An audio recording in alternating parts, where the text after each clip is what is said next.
Hi, I'm Carl Dobrowolski. I'm with Missions Together, and we are delighted to have a dear friend and an MTW missionary from Krakow, Poland, Reverend Saszko Alexander Nezamutnov.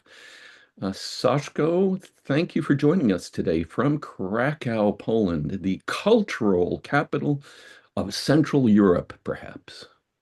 Yeah, hi Carl. Thanks for having me.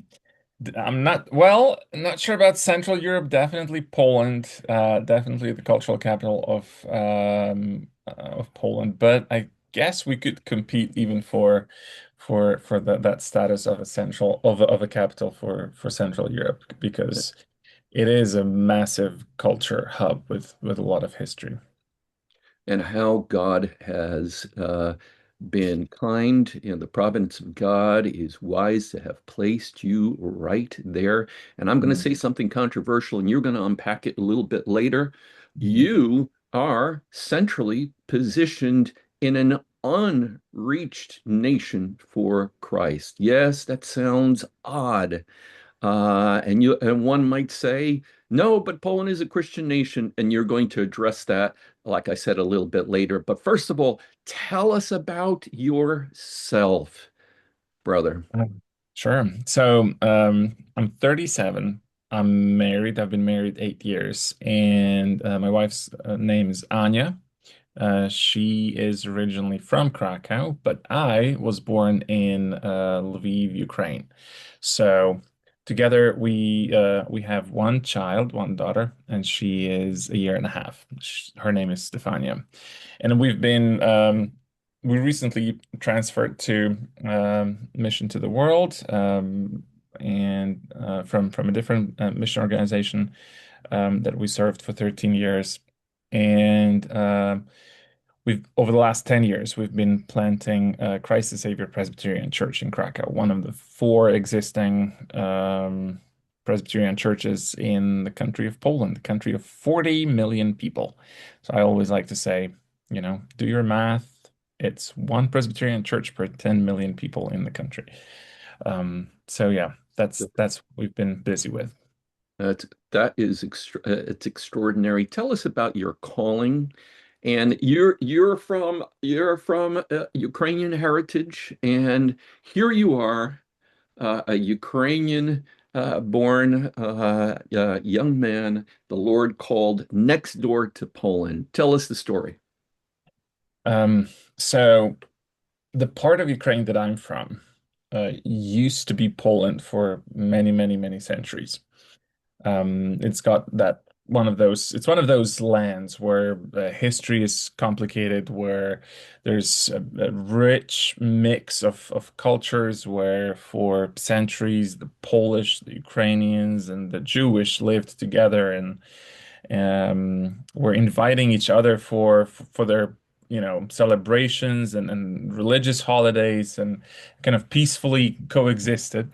But then that part of um, what is Ukraine today, it became Ukraine during World War II. So it used to be Poland, became Ukraine during World War II when Hitler and Stalin were kind of redrawing the borders in Europe.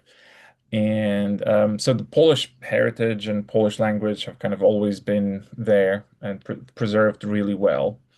So my wife, she would tell you when she goes to Lviv when we travel there together, she will be able to speak Polish and people will understand. Some will speak Polish back, others will speak Ukrainian back, and she will understand. So Mm. it's a very interesting part of the world.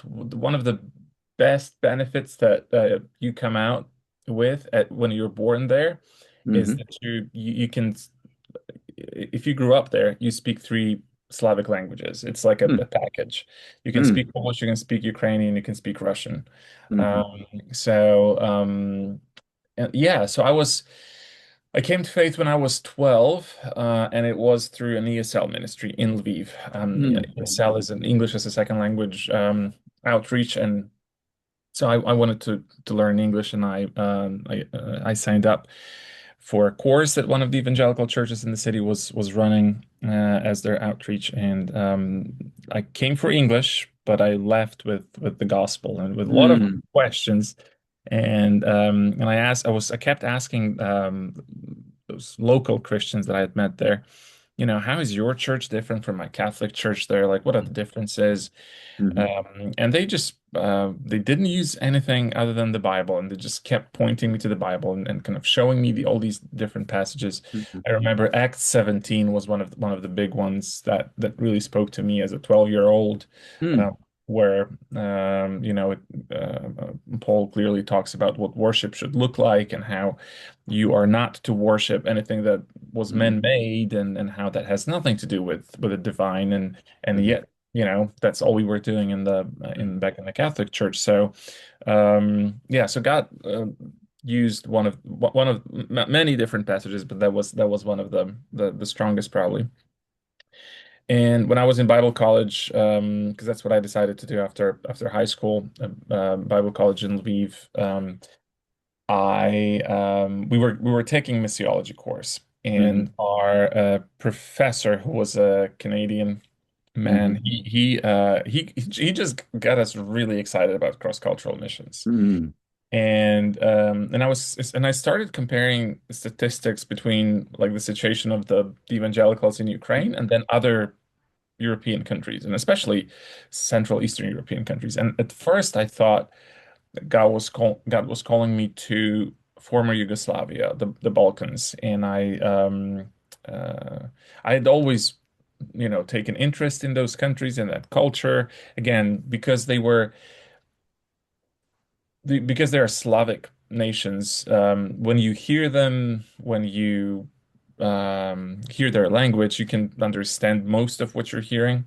So that would have been help. You're moving there, you can already understand some of it. It would Right. take a very short time to pick up another Slavic language, and yet everywhere I tried, kind of I felt that all the doors were closed. Hmm. So, and then somebody pointed out to me, started showing and sharing all these statistics about Poland with me. And because of my history with Poland, I had spent a lot of time here as a child. We used to live here when I was a child, then back in Ukraine, then back in Poland. And then, so Poland has always been this second home. So you just don't think about your Hmm. home as a cross-cultural mission field. Um, but then, statistics like um, the evangelical population of Poland is as big as the evangelical population of Saudi Arabia, Hmm. because in both countries it's 0.3%. And Extraordinary. both countries have very similar population, general population. And so when you look at things like that, it just kind of puts things into Mm. perspective for you. So there was this other thing that really spoke to me and that the Lord used in my walk was this map of Poland that was split into these little Mm. counties, and only the counties that had some kind of evangelical presence in them Mm. were marked Mm. on that map. And most of that map was blank because it's a desert when it comes to churches, evangelical churches, gospel preaching churches. So you will drive for 100 miles before you find another evangelical church. And when you do, chances are it will not be a gospel preaching Mm. church. So 90% of the population will say they're Catholic. A lot of them will be practicing. I think Poland beats everybody in Europe and even in America. I don't think there's an American state that could boast a similar church attendance or religious attendance as Mm. Poland, where approximately like half of the population are at church on Sunday.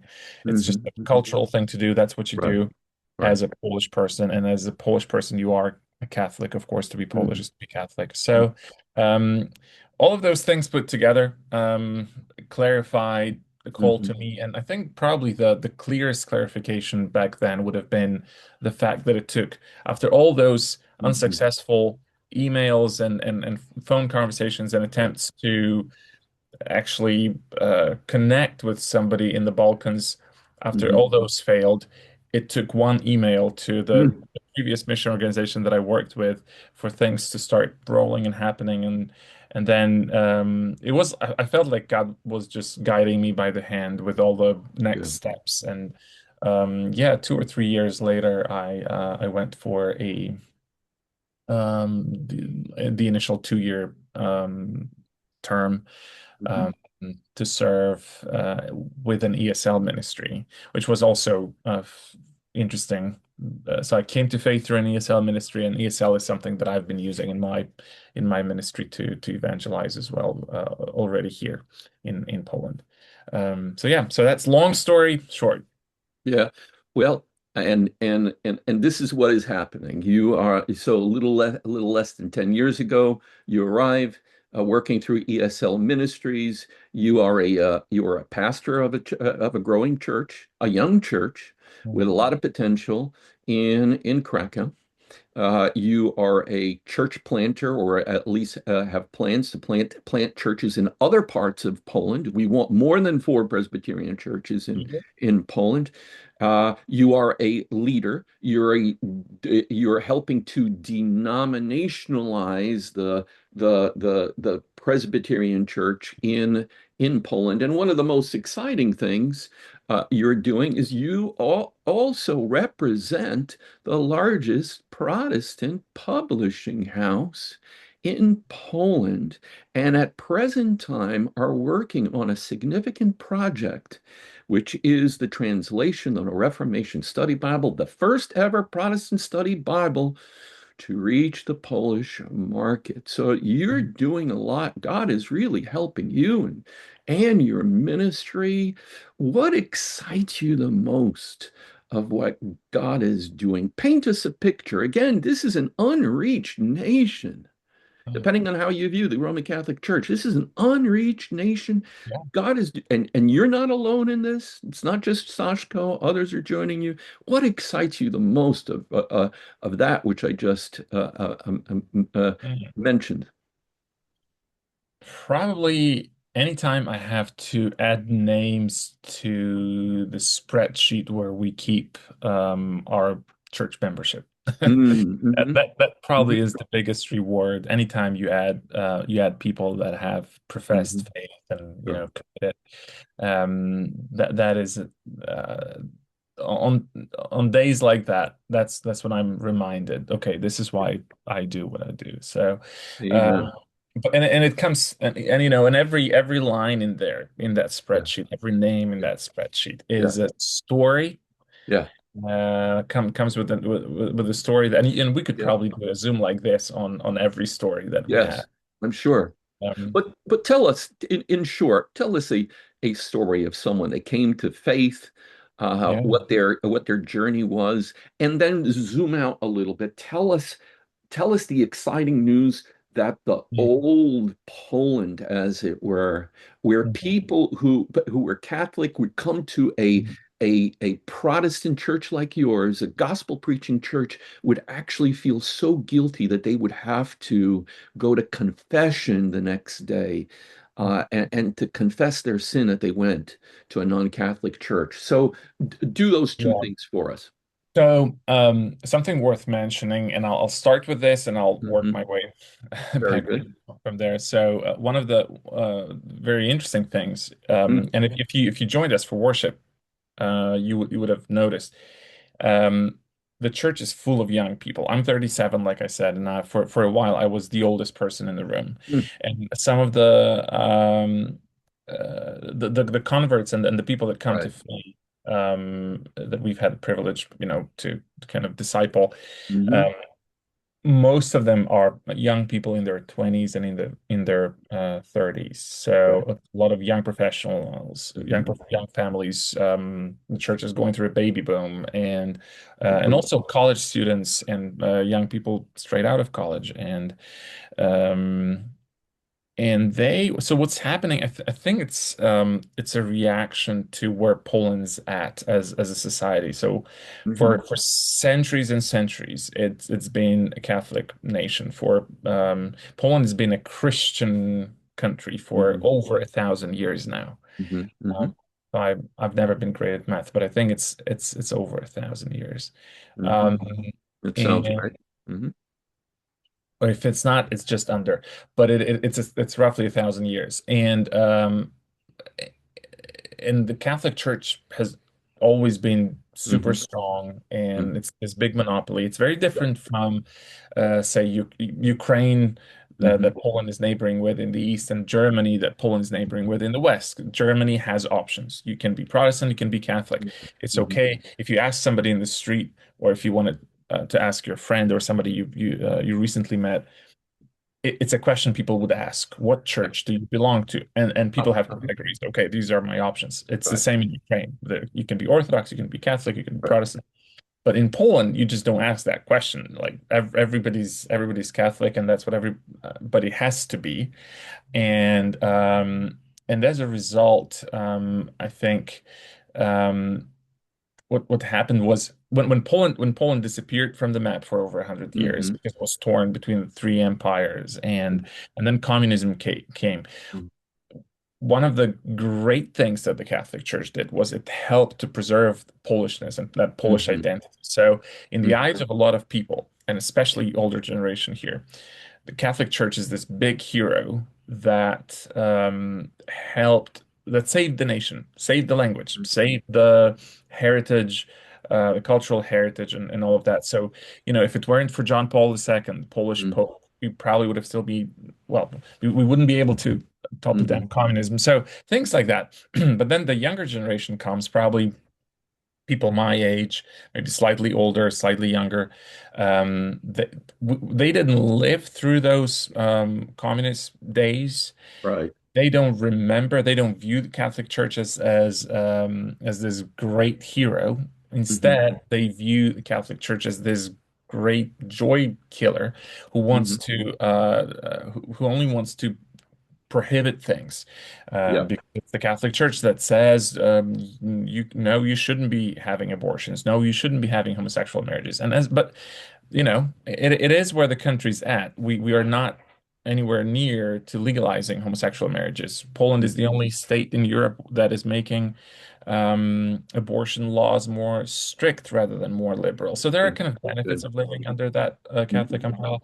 But for the young people especially, it's it's a threat, or it's somebody they don't want to have anything in common with. So a lot of young people would actually just leave the Catholic Church, and this is probably the first time when Polish people are actually looking for alternatives. So from day one, when we started planting, we said we need to have a great online presence, and because that's where people are at, Yeah. this is what the public square means these days. Right. It's the Right. internet. Back in the day, churches carried a lot about what lobbies looked like, because that was Hmm. your first impression. You walk in, how does it feel? How do I Hmm. feel here? So that's what churches were really worried about. And now, if somebody showed up in your church, they've already been to your church. They've already checked you out. They've checked out your YouTube. They've checked out your Facebook page and your website. So we said from the start, we want to have good online presence. And young people are searching for alternative churches, and that's how they discover Hmm. Protestantism. That's how they discover evangelicals. One of the greatest stories that I think we have in our Hmm. congregation Yeah. Uh-huh. is a young man who one Sunday shows up on our doorstep, and he's from Catholic background, and he says that he actually took an online quiz that said what Huh. denomination you should be, and Presbyterianism came out, Hmm. and he had to Oh, Google it and find what it actually means, and then somebody good. helped him find our church and connected him with us, and then that's how he shows up, and he became a member, became involved with another larger campus outreach ministry here in Krakow, and even started bringing new people to church that have recently became members. So Good. it's through the online presence, but it's also through publishing work, because our books Yeah. go wide across the nation. It's not just something we do for Krakow. It's something we do for the wider church. And they even go beyond Polish borders, wherever the Polish live, and wherever Polish is spoken. But yeah, you're right. Just as of this year, we became I think we've just become the largest Protestant publishing Thank the house Lord. in in Poland.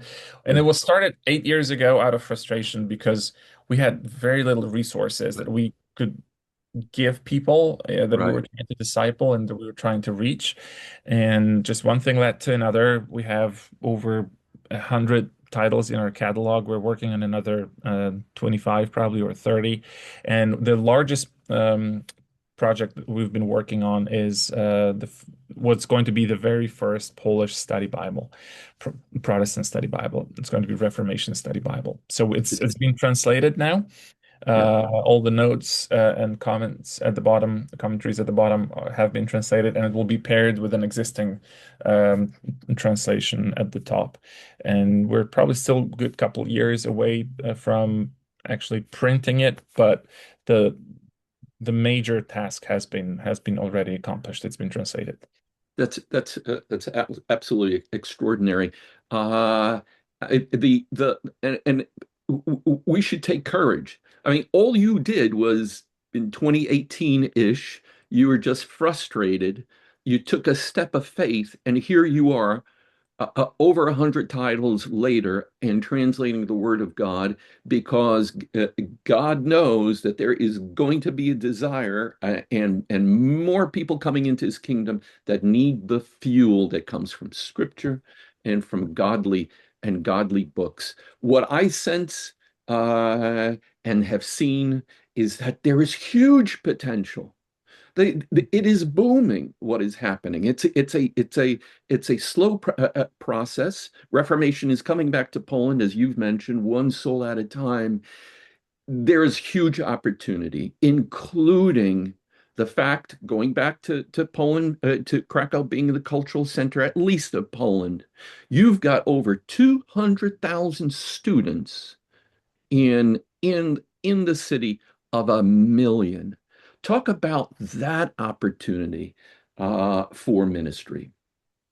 Yes, so for the last our church has a history of praying about things. Um, well, it's two things. There are things that God has completely surprised us Yeah, by, like the yeah, publishing house that and right. publishing ministry that we never planned. Yeah, I, I don't know and if doing a Bible and doing a yeah, yeah, Bible yeah, yeah. project. Uh-huh. So that's something that I feel like just happened to us. We it Right. just had to be done. We Yeah. started working on it, doing it, and just it grew. And also, the way I talk about it is, I like to say that it accelerated our church planting efforts because Hmm. um, it kind of it's buying us a reputation Right. that we otherwise couldn't have gained, Sure. So people trust these authors that we're putting out, and Yeah. we will only publish trusted and solid Reformed literature. And people trust these authors, and then therefore they trust the church Right. that's behind this work. Right. So and they can recommend that church to Mm. somebody, and that's kind of how news spread. But we in the initial 7 years of the church planting process, I was by myself. I was the Yeah. only full-time worker, and for Mm. those initial 7 years, we had been praying for God to send more workers. And then Mm. the war in Ukraine starts, and we got two Mm. MTW couples that Mhm. joined us and have been helping since. So that's another example of how we actually were hoping for something and God took time, Right. 7 years we were waiting for and praying for help and before it Mhm. actually came. I think our student ministry is another example like that, where for the last 10 years we've been praying Mhm. about starting a university outreach, campus outreach for Wow. 200,000 university students that Krakow has. Krakow as a city has 1 million people, Yeah. but and Yeah. on top of that, you have 200,000 university and college students. It's Oh, the Oxford of Poland. This is where yes. a lot of Polish Mhm. people come to study. A lot of foreigners, internationals are coming to study as well. And so I think a campus outreach shouldn't even be optional if you're in a city like this. It Yeah. Yeah. should be Yeah. something you just do as a church. Yeah. And for the last 10 years, we've just been lacking, Yeah. personnel, lacking people to Mhm. that could take this on and that would Mhm. be called to this. Mhm. And finally, I feel like things started to move. There's a young man who will all being well, who will be moving to Krakow Mhm. next year as our RUF Mhm. um, uh, campus minister, Right. and there are also a few more people that are thinking about it, coming from Right. to come as missionaries from the Right. United States to work with this Mhm. ministry specifically, and also from within the congregation. Yeah. This young man that I told you about, who took an online quiz, and that's how he came to faith. Um, so there are quite a few students from within the congregation that would also love to get involved in this.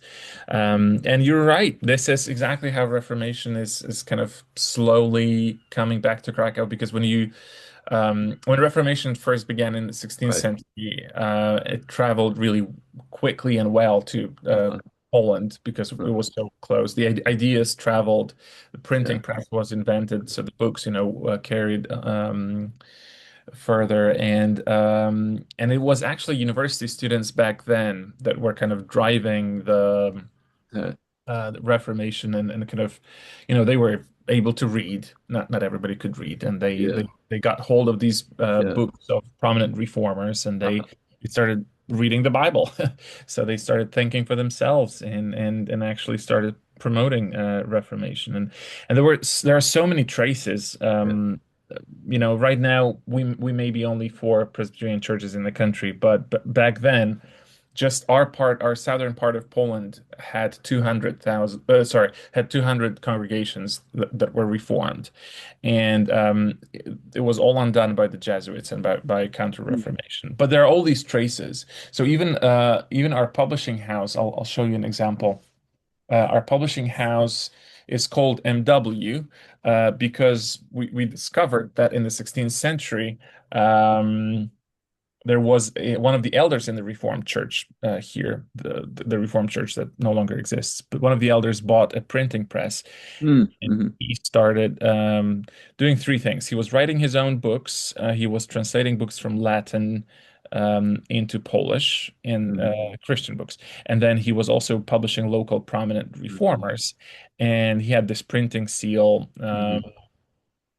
That had little tree in the center because his last name derived from the word willow tree. Mhm. So we took that, and we've already done one Bible. It's the children's Bible, and that's what our logo looks like. It's that tree, the same tree that would have been on Christian Okay. books published here in Krakow in the 16th century. We're talking 1550s, Yeah. and, Yeah. and us, by kind of adopting that logo and by calling our publishing house MW, which is the initials of the Mhm. printer, a publisher. We kind of we're saying we're Yeah. not making anything new up. It's all been Right. here. It was Yeah. here 500 years ago almost, and Yeah. it got undone, and we're trying to recover it. That's all. And and history is coming alive again. You are on the cutting edge of the counter Reformation. Yes, I should remember that. That's a Okay. good way to put it. I would like for you to do briefly two things. Number one, for anyone that's been listening to you and their heart has been stirred and encouraged that God is doing something amazing to reach an unreached nation, going back to the history, and again, God is creating a counter Reformation. Speak to someone that says, I'm a pastor, I'm a head of a missions committee, I'm a great a commissioned Christian. This is burning in my heart. Please succinctly tell that person what they can do. How can they partner with you? Obviously, they can give, and we're going to ask you at the end to tell people how they can get in touch with you and even give.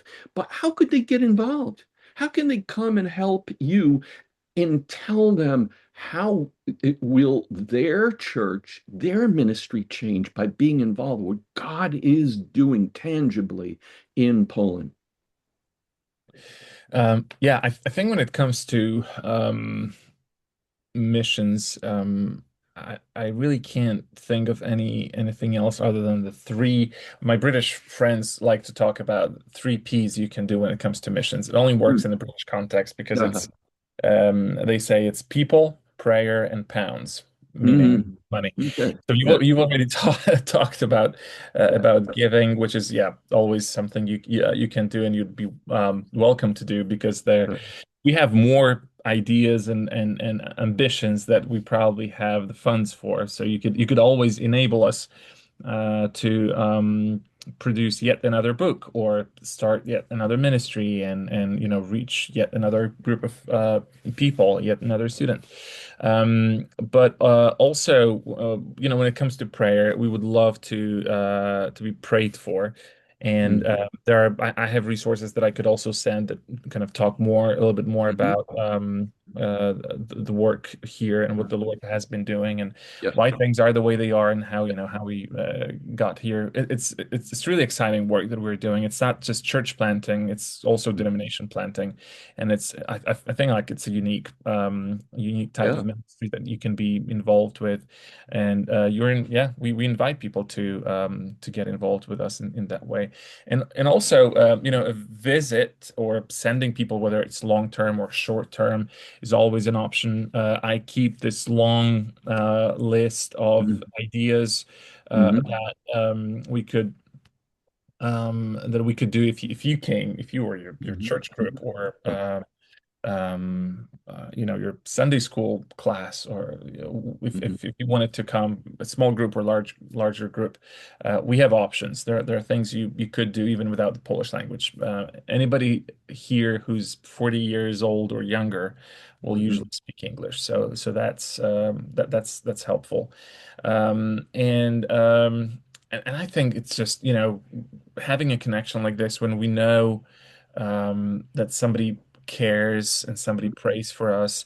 Hmm. It's a great fuel for our Hmm. ministry, but also for you having somebody on the other side of the world who's praying for you and who Right. staying in touch with you and the real relationship, because that's Sure. exactly what we're looking for. I think can benefit both sides and it's really I've been in ministry long enough to be able to say this, that it's churches that are mission minded Yeah. that actually grow.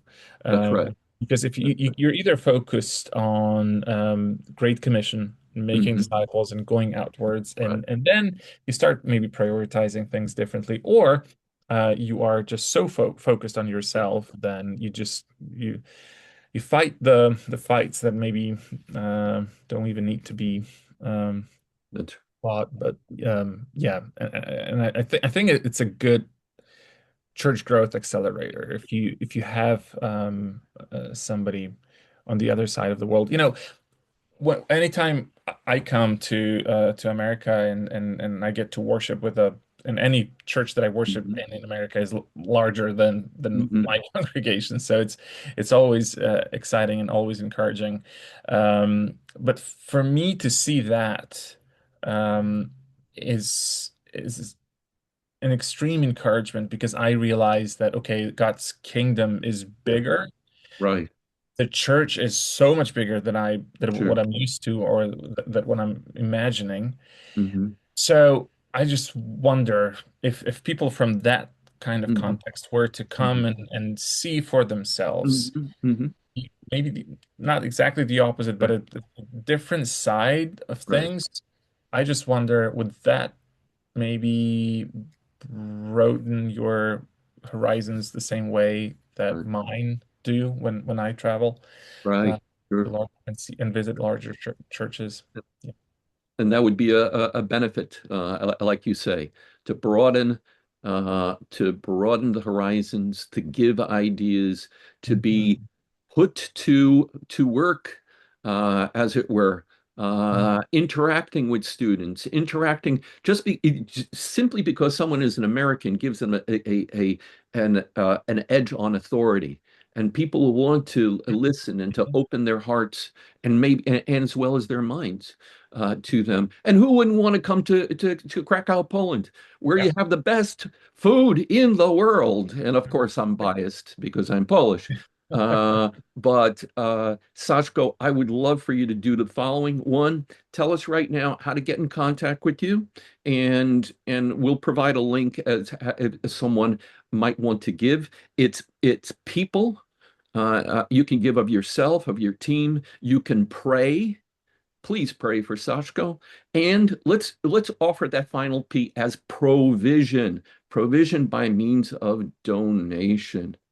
So tell us how to get in touch with you. And for those who are Polish and Mm, watching this, say something in Polish directly for them, especially if they're a leader and concerned and are happy to have heard what you said. mm. So there's a website that we keep for kind of promoting for promotion of prayer and our ministry efforts. It's krakowchurch.com. Krakow, the way we spelled Krakow is Krakow church.com. K Krakow R Church. A yeah. Krakow church.com. Sometimes Krakow is spelled with a C, but Right. that's how Polish spell it. So, and if you go to that website, it will Mm, you'll find more information. You'll also right. find ways to support the Mm, ministry, all the mm, missionaries that are serving with us here, and also all the projects that we are running. And it will also have a contact form or an email address that will help right. people get in touch with us. So I'd encourage Good. you to do that. We'd love to hear from you. Would love to Good. get to know you. Yeah. And if there are opportunities for us to maybe zoom in or speak to your Sunday school or talk to your missions committee, we'd love to do that. Great. Um, over Zoom or have you visit us. That's an option too. Great. I po polsku? Tak, dla wszystkich tych mówiących po polsku prosiliśmy też o to, żebyście napisali jakiś komentarz pod spodem, pod tym filmem i zachęcamy Was do tego. Gdybyście mieli jakiekolwiek pytania, to też zapraszamy, zachęcamy do kontaktu. Very good. This has been Carl Dobrowolski with Missions Together, and you've heard from Reverend Sashko Nezamutnov from Krakow, Poland, talking about the Reformation coming back to Poland in big ways. We can all somehow be a part of it, particularly through prayer. Please share this video with others and contact Sashko if you have any questions. If you want to participate in what God is doing, God is leading you. Well, this is your opportunity and learn a lesson from what Sashko experienced. Here's a young man in Ukraine, touched by the need for others to hear the gospel. And what did he have? He had faith. The just shall live by faith. And everything that he has done has started with faith. We don't know how. God is the how if we trust him. And we have a living example of what God can do with someone who is willing. God bless you. Sachko, thank you so much for being part of this interview today. Thank you so much for having me. God bless.